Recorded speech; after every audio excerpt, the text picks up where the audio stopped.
podría no existir. ¿Saben ustedes cuánto dinero el mundo rico ha puesto en el sistema financiero para salvarlo?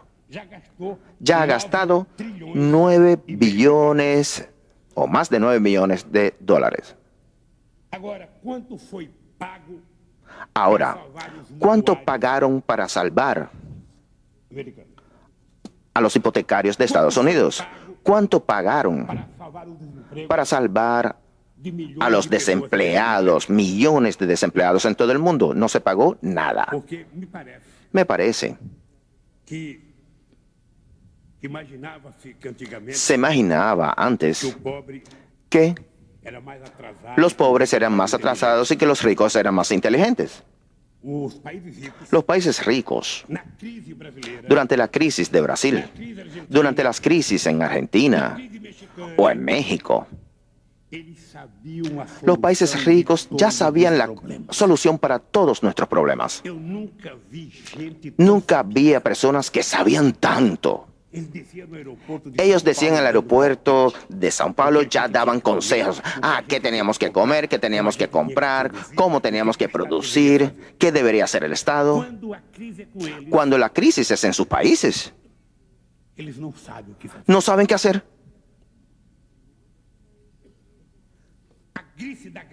La crisis de Grecia, si la hubieran resuelto en el 2008, no se gastaría más que 30.000 millones de euros. Actualmente, ni siquiera 200.000 millones de euros pueden salvar a Grecia. Así que pienso que si los países ricos pusieran a funcionar su inteligencia y agarraran parte de ese dinero que le dan a los bancos y financiaran el desarrollo de los países africanos, latinoamericanos, países asiáticos, invirtiendo en infraestructura y exportando servicios, posiblemente podríamos generar más empleos que faltan ser generados en todo el mundo. Sin embargo, me parece que no existe esa voluntad política para resolver esos problemas y todo el mundo piensa en las próximas elecciones. Nadie piensa en la próxima generación. Hoy vi en el periódico que hay 12 países europeos que tienen más de 25% de jóvenes desempleados. Más de 25% de los jóvenes de 12 países está desocupado. No se puede pensar que eso está pasando en la parte más desarrollada del planeta Tierra. No se puede pensar. Increíble, a diferencia de nosotros que tenemos que pelear para conquistar cosas que ya ellos han conquistado hace 50 años, ellos van a tener que pelear para no perder lo que han conquistado. En realidad, la Organización Internacional del Trabajo estima que serían necesarios menos de un 2% del PIB mundial para ofrecer condiciones básicas de ingresos, salud, educación para toda la humanidad. Precisamente en el aspecto de la concentración de ingresos en que nuestros esfuerzos enfrentan las principales dificultades. A pesar de los avances de las últimas décadas, el 10% más rico de la población del mundo, el 10% más rico, tiene el 42% de toda la riqueza. El 10% de los más pobres solamente tiene el 1%. Todavía falta mucho para crear un mundo justo, que fue realmente lo que nos hizo entrar en la política hace tantos años. De acuerdo con los datos de la FAO, 870 millones de personas van a dormir todas las noches con hambre. De acuerdo con el Banco Mundial, 1.000 millones de seres humanos están destinados a sobrevivir con un ingreso inferior a $1.25 al día. 1.000 millones de personas no tienen acceso a energía eléctrica. Hay regiones, como en el sur de Asia y África subsahariana, en que el 83% de las personas no tienen servicios de saneamiento básico, de acuerdo con los datos más recientes del PNUD. Por muy grandes que sean los esfuerzos de los países pobres y en desarrollo, esas condiciones jamás podrán superarse fuera de un nuevo orden económico y político a escala mundial.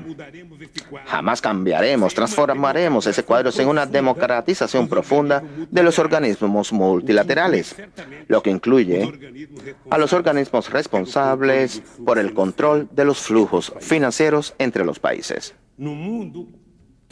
En un mundo que se dice civilizado, no debe admitirse, por ejemplo, la permanencia de barreras proteccionistas que estrangulan el comercio de los países más pobres. Esos países no exigen privilegio ninguno, no piden favor ninguno. Ellos quieren solamente venderle al mundo los productos que su pueblo puede generar sin tener que enfrentar las políticas proteccionistas de los países más ricos. No podemos seguir esclavizados por reglas de comercio que son asimétricas e injustas. Es nuestra obligación también responder a los retos que impone la crisis que desde el año 2008 afectó a las economías centrales y que se reflejó en el mundo entero. Esta crisis, ya pude afirmar antes, que no fue provocada por ningún trabajador brasileño, ni cubano, ni latinoamericano, ningún campesino africano, indio o vietnamita. Esa crisis es fruto de la ambición de los responsables por la mayor especulación financiera que hemos visto a lo largo de la historia, con la complicidad de las agencias de riesgo y de gobiernos que promovieron la desregulación de los sistemas en las últimas décadas del siglo XX. La cuenta de esas crisis fue pagada por los hipotecarios y deudores de Estados Unidos y Europa, pero esto tuvo un impacto en el crédito y en el comercio internacional. Eso se sintió en el mundo entero. Centenas de miles de puestos de trabajo fueron destruidos, así como los ahorros de los ciudadanos que no tenían protección. La prioridad de los bancos centrales y de los gobiernos de los países más ricos fue salvar a los bancos, al sistema financiero, en detrimento de las víctimas que tendrían que ser ayudadas.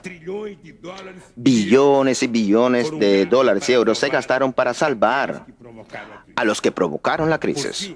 Por último, una política ortodoxa de austeridad se impuso a los países de la zona del euro, provocando una recesión duradera, cuya superación todavía no vemos en el horizonte.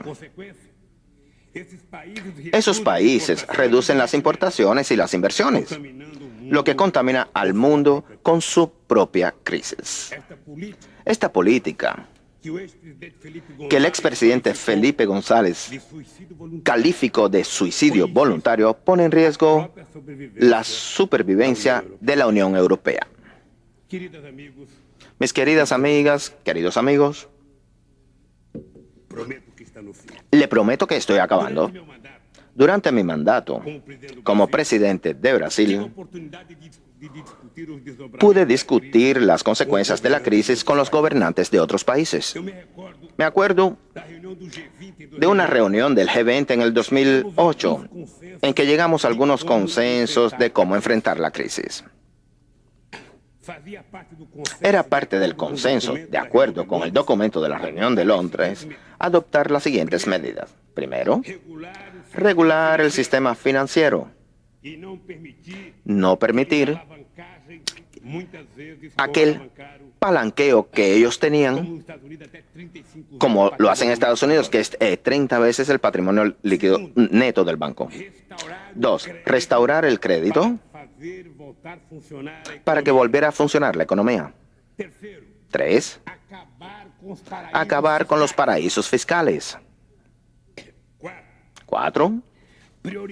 Priorizar el crecimiento y la generación de puestos de trabajo.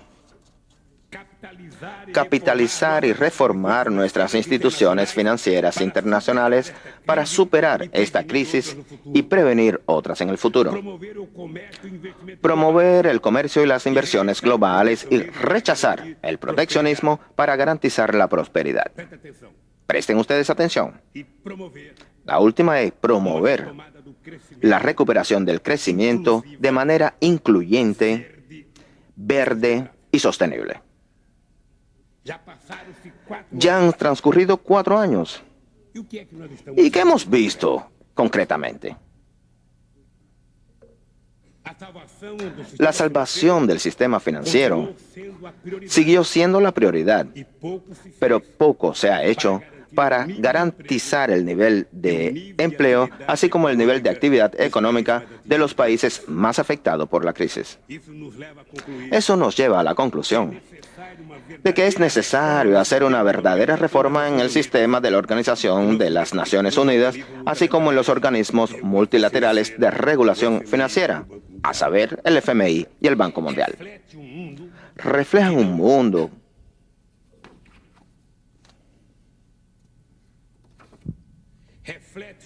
Ellas reflejan un mundo que ya no existe. Son incapaces de responder a las nuevas demandas del mundo o de incorporar a los nuevos actores políticos mundiales. Es necesario modificar y ampliar la composición del Consejo de Seguridad de la ONU. Es fundamental transformar el gobierno del FMI y del Banco Mundial para que sea más representativa. Aquí todos tienen experiencia política suficiente para entender las grandes dificultades que se imponen ante nosotros en la tarea de construir este nuevo orden económico y político en el mundo. Al fin y al cabo, el antiguo orden no está aquí por casualidad. Él sirve a los intereses de los poderosos, que tienden a perpetuarse y que tienen los recursos para ello. Pero no podemos perder el aliento, mucho menos podemos recusar o rechazar esta oportunidad que nos ofrece la historia. Perder una batalla no significa, para los que han perdido algo en la vida, yo que perdí muchas elecciones antes de llegar a la presidencia, quisiera que le presten atención a lo que nos enseñaba José Martí. Él dice, perder una batalla no significa más que la obligación de ganar la próxima. A pesar de nuestras diferencias de origen, idioma, esencia política, como consecuencia de los procesos históricos diferentes que vivimos en nuestros países, tenemos aquí una fuerza incomparable, nuestra unidad. Quisiera decirles con esto que estamos en el mismo grupo, estamos en el lado de la libertad, de la transformación social, de la lucha contra la injusticia y la desigualdad. La diversidad es un arma que podemos utilizar a favor de nuestros objetivos comunes. Las diferencias tratadas con diálogo y comprensión nos hacen más ricos, más fuertes ante los retos. Mientras haya desigualdad, mientras haya injusticia, habrá una trinchera en que estaremos juntos, combatiendo el mejor combate por la construcción de un mundo mejor y más justo. Quisiera concluir diciéndoles que es perfectamente posible. Si antes yo lo decía teóricamente, hoy lo digo por mi experiencia después de 8 años como presidente. Es perfectamente posible que hagamos un mundo diferente al que es hoy. Un otro mundo es posible. Y todo el mundo sabe cómo hacerlo. Y siempre digo, solamente hay que hacer lo obvio y no ponerse a inventar. Las cosas siempre saldrán bien. A todos, muchísimas gracias por su atención.